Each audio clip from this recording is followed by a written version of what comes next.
মাননীয় প্রধানমন্ত্রী জনাব তারেক রহমান আপনি সেটা দেখবে, হ্যাঁ ঠিক আছে। রাস্তায় না থেকে একটা ঘর বাড়ি কিংবা একটা ছাদের নিচে আপনি থাকেন। বৃদ্ধের কাছে গিয়ে থমকে গেলেন ম্যাজিস্ট্রেট, বললেন এই দোকান উচ্ছেদ হবে না। শিরোনামে সময়ের আলোতে একটি মানবিক প্রতিবেদন প্রকাশ হওয়ার পর মুহূর্তেই সেটি সোশ্যাল মিডিয়ায় ভাইরাল হয়ে পড়ে।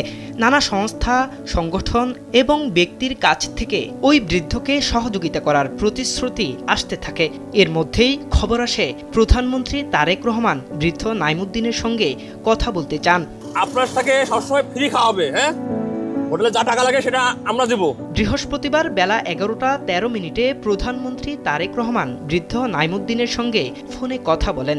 নাইমুদ্দিনের পাশে আজীবন থাকার আশ্বাস দেন প্রধানমন্ত্রী এবং বৃদ্ধকে স্থায়ী ঘর, চিকিৎসা এবং ভরণ পোষণের দায়িত্ব নেওয়ার নির্দেশ দেন আমরা বিএনপি পরিবারকে। সময়ের আলোতে একটা নিউজ হয়েছিল যে বৃদ্ধ ব্যক্তির এখানে একটা দোকান ছিল, দোকানটা উচ্ছেদ হচ্ছিল, কিন্তু মানবতার খাতিরে পুলিশ তার দোকানটা উচ্ছেদ করে নাই।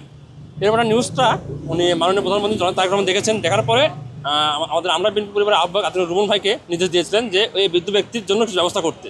ওনার জন্য 3 বেলা খাওয়ার ব্যবস্থা করা হয়েছে এবং মাননীয় প্রধানমন্ত্রীর পক্ষ থেকে ওনার জন্য থাকার ব্যবস্থা করা হয়েছে, যেখানে উনি থাকবে।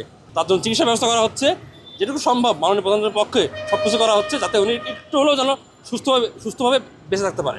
এর আগে গতকাল বুধবার ডিএমপির উচ্ছেদ অভিযানের সময় স্পেশাল মেট্রোপলিটন ম্যাজিস্ট্রেট ইমরান আহমেদের এক ব্যতিক্রমী সিদ্ধান্ত নাড়িয়ে দেয় সবাইকে।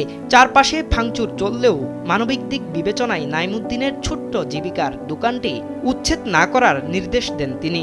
ধন্যবাদ স্যার। কাকে ধন্যবাদ দিচ্ছেন? তারেক রহমান।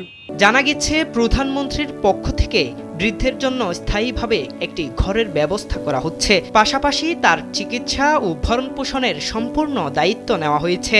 রাজধানীর মগবাজারেই তার বর্তমান অবস্থানের কাছাকাছি এসব সুবিধা নিশ্চিত করা হবে বলে সময়ের আলোকে জানিয়েছে আমরা বিএনপি পরিবার। থাকলো, ঘুমালো, আর একটা হোটেলে যে রান্না করানো এলো, হ্যাঁ ঠিক আছে, এরা খাবে, ঠিক আছে, এটা বলে দিতে হবে। স্থানীয়রা বলছেন একটি ছোট্ট সিদ্ধান্ত কিভাবে বড় পরিবর্তন আনতে পারে এই ঘটনাই তার উদাহরণ।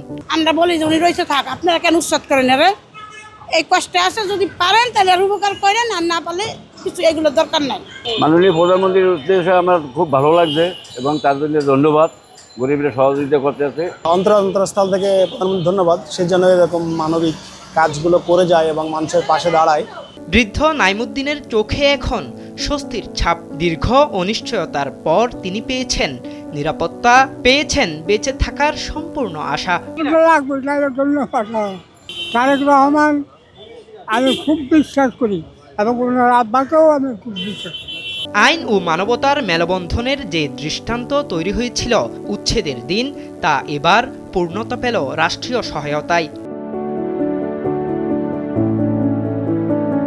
একটি ছোট্ট মানবিক সিদ্ধান্ত একজন মানুষের জীবনে এনে দিল বড় পরিবর্তন, আর সেটি মনে করিয়ে দেয় মানবতাই শেষ কথা। জাহেদুল ইসলাম আরিফ, সময়ের আলো, ঢাকা।